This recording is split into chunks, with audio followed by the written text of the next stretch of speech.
bakal membawa pulang wang tunai RM1,000, trofi voucher Lia Sports Center RM300.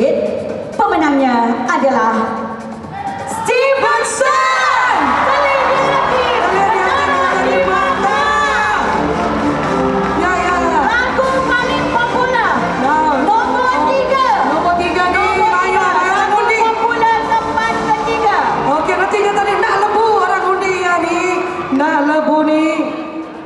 Lagu popular tempat kedua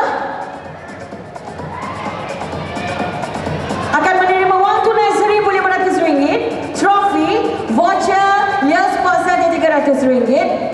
Lagu popular tempat kedua Ajar 2010, Semina Tinggal Janji.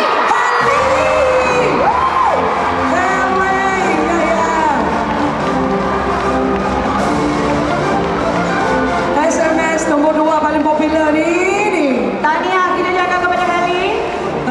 Jadi nyamik nak buka. Lepas orang kena sekali dong Heli lagu yang sebenarnya tengah janji.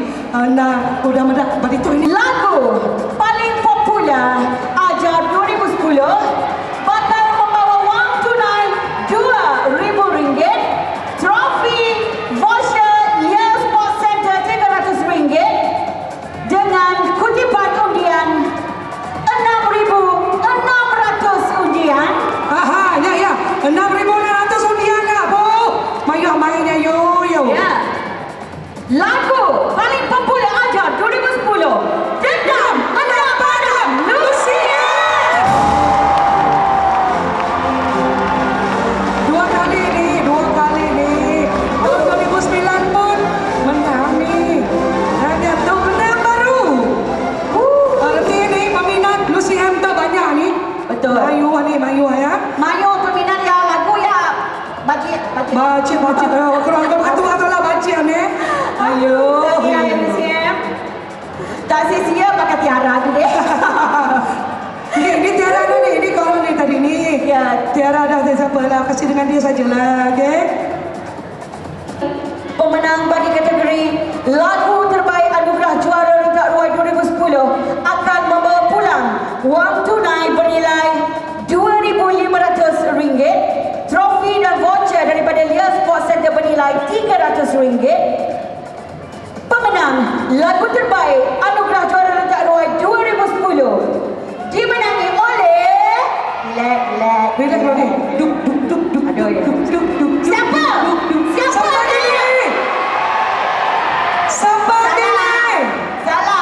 ni? Salah ni. Apa Prela? Siapa? Abang Rela ya peminat bagi. Pemenang lagu terbaik anugerah juara Rentak Roy 2010 jatuh kepada Masterpiece.